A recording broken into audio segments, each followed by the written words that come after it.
Hi everyone, my name is Dee. This video is about enchanting. So I'm just going to share what I've learned so far in Elder Scrolls Online just by picking up runestone, doing some enchanting. Hopefully you'll find this video helpful. If you do, please give me a thumbs up or a like. It is massively useful to the channel. It obviously gives me encouragement to carry on making more videos. But having said that, I also want to thank you guys for all the support that you showed me and my channel. It's so good, so thank you so much. Now, all that said, let's get in here. So I am obviously by the enchanting table, and what I've done, just to kind of hopefully show you some good amount of information about enchanting, I've been storing up all of my rune stones. As you can see, I have a fair amount of them. Now, first thing I'll talk about is the essences. So essences are the different type of glyph or enchant that you can apply to your weapons and your armour. So we have Frost, Stamina, Stamina regen, Magicka regen, Shock, Health and Fire. The only one I'm missing is Health regen. And as you can imagine, the things like the Fire, the Shock, the Frost, they're all weapon to a degree, which I'll come on to, but they're all weapon enchants that you can start doing frost damage or shock damage or fire damage. You apply those to your weapons and you can do that. If you're doing things like health or Magicka regen, generally you'd want to apply those to your armour to boost up your character's Magicka regen, or same with stamina. And those are the essences. They're kind of like the type or the flavour, shall I call it, of enchant that you want to apply. But you do need three components. The other component is the aspect, and this is like the most simple part of the enchanting. And the aspect is the base. So base is like normal level, and this is the same as the other crafting that you can do. You start off at normal or base, and then go to fine, which is the Jijota. And I love the way the guy actually says this when you make it, and I'll do one in a minute. The Dinata, which is superior, hard to pick up, I've only got one, and I'm not even going to try and say that, but the purples, obviously this is just how much better in terms of the rarity of the glyph or the enchant that you're making. Now, I've got lots of base, obviously, I haven't really used that much. I only have one superior, but I'll make a few and you can see how it all works through and the differences of them. As you can see, I have made a lot, because normally from this, if you haven't used it, it comes up with a question mark. But I guess for you guys who haven't got the question mark, at least you know which ones to look out for. If you've got a question mark, you can kind of flick through or pause the video and see which ones are which that might be useful to you. Now, the odd bit of this all is the potencies. So the potencies all do different things. As you can see, that one lowers, deducts, raises, increase, develop and supplement. So what does all that mean? I'll start from the top and work down. So lower, and you'll understand quite easily once you get the kind of understood of it, is lower is adds cold resistance. But that's a jewelry glyph that I've put on there. So it can add 370 cold resistance, that's frost resistance, which is pretty good. If I change it to fine, it increases it from 370 to 583. It's just more powerful, bigger. 850 if I'm going to use my blue superior aspect runestone on it. As you can see though, the level between 25 and 35 doesn't change, which is kind of cool. So that's a good thing to note, that this is a 20, that Dodi or something is a 25 to 35 runestone, and all of these ones are different. So JD is a deduct, does the same thing apart from lower, apart from usually see it's 20 to 30, deduct lower, fair enough, but the levels you can use it changes from 20 to 30. It doesn't actually change the amount of cold resistance, and that's because I'm using that blue bad boy superior runestone. And if I go back and change the runestone, you can see that doesn't make a difference either. So these become about lowering or deduction. I think this one, because I'm not sure, but that one probably is the next level up. So you've got the 20, 35, and then this one will probably be the 40 or the 45. In the same way the other ones do this. So if you've got Raise, I can deals 100. This is a weapon glyph now. So Jajora is a weapon glyph. So I now do 100 cold damage. And if I was to change that from Frost to Shock, it's going to do 100 shock damage. Interestingly, you can put Magicka on it, and it does an armor glyph then, and changes it from damage to an armor glyph, and that's the same. That's a jewelry glyph. So the more you play about with this, and once you've unlocked one essence, you can then just put it into the mix as such, onto a slot, and then you can see which one it does. And as I said earlier, generally when you're looking to raise, which this one is, it's going to be more of an armor enchant. Or if you flick it onto one of the kind of frosts, fires or staminas, it's going to be then something you put on your weapons.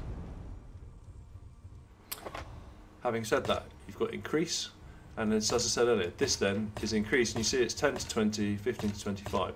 So the different rune stones raise the levels that you're looking to use.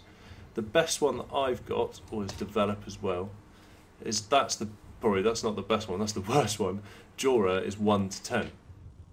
And again, you know, as you can see as I flick through, it's all 1 to 10 levels that I'm using. The Pekora is the most powerful one. So that's 25 to 35, 150 damage, 210, 21, 21. So this is all about, to be fair, playing around, putting things in there, and only unlocking them when you need to unlock them, and storing them up. And as you can see, I have loads of these, but these essences you're going to use throughout, no matter what level you are. You need to have a sufficient level or amount of essence just to put on your kit. The aspect runes, again, you need to have a sufficient amount of them to make them more fine, or whatever you want to increase the level of them to. But these, the potencies, are really the level that you're looking to add onto it.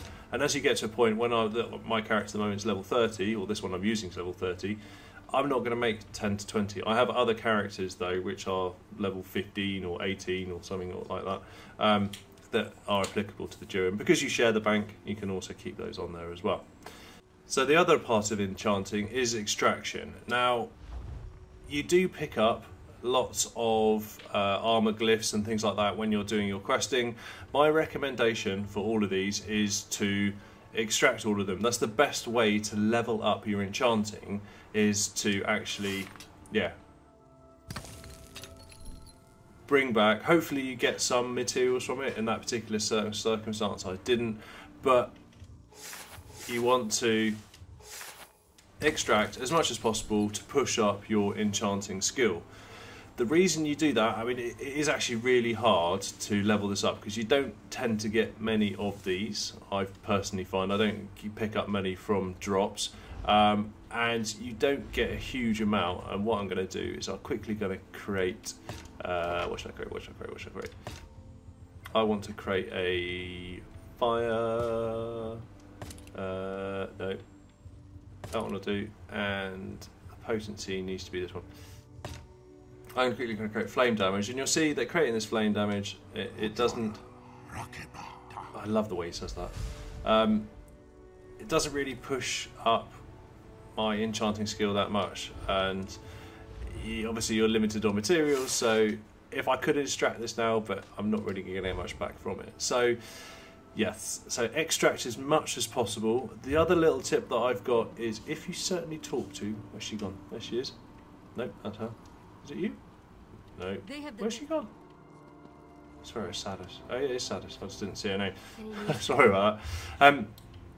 If you talk these, you don't have to create them yourself. You can just literally buy the enchants, and as you can see, they're all white, so they're nothing amazing. But I've just created, and if I find it, the strong glyph of flame. No, that one. I just created a normal glyph of that one, moderate glyph of flame. So that's pretty standard, 165 gold. That's all right, isn't it? So if I look in my inventory, you'll see that, yeah, I've created a lesser actually, and that's a moderate. I'm sure she has a lesser. Where's she done with the lesser? Where's she run off to? She keeps running away. There he it's, come on, yeah, they're all grouped together. So you can buy yourself a lesser glyph of flame if you want. Happy times. What I'd recommend is, if you want to power up your skill, you can literally just come along and buy it and boost up. And I've managed to get, as part of that, a fire glyph, which is alright. There it is, so I can use it in future. It's an expensive way of doing things, obviously, but it kind of points out that if you haven't got enough material, come and talk to the Enchanting lady, who is that one, and yeah, just buy them, apply them to your good equipment and armour that you're looking to use. Now, if you really want to spec your character out, then you are going to have to put some skill points into Enchanting. The most important one to use is the potency. So potency needs to level up as you level up. I can currently make 20 to 35, and I put, as you can see there, 2 skill points into it, I think, or maybe even 3. I put 3 skill points into it, because you start having to do it and then on and on and on, and it goes 15, 20, 35, as you can imagine. Aspect is around, are you using the fine, the blues, the superiors, those type of things. So in a way, you do need to put 1 at least to get the fine rune stones, because you could just buy them from, she keeps running away from me, you can just buy them from the there she is, you could just buy them from the enchanting vendor. So there's not much point really just initially doing it. You kind of have to put some points into 1 into that, and as many into that as your enchanting ability allows you to. So that's a really quick tutorial for you. As I say, collect them up, deconstruct everything, create only ones that make your armour amazing or your weapons amazing. The reason I created that was because I wanted to enchant, and obviously you can just go to enchant, smack it on there, and now I have 2 daggers with 150 flame damage each, which is amazing. Ta-da! Look at them burning beauties. And yeah, you'll find that wherever you can, if you've got any kind of item which doesn't have a base, like that one, my chest, all of these ones, I haven't done it yet because I'm going to remake them. Craft a enchant, or go and talk to the enchanter, smack it on there. It makes you so much more powerful. It's really good enchanting, and yeah, hope you have fun. So please, as I say, please give us a like if that is useful to you. Hopefully I'll see you in the next episode, but please subscribe, and I'll catch you soon. Take care now.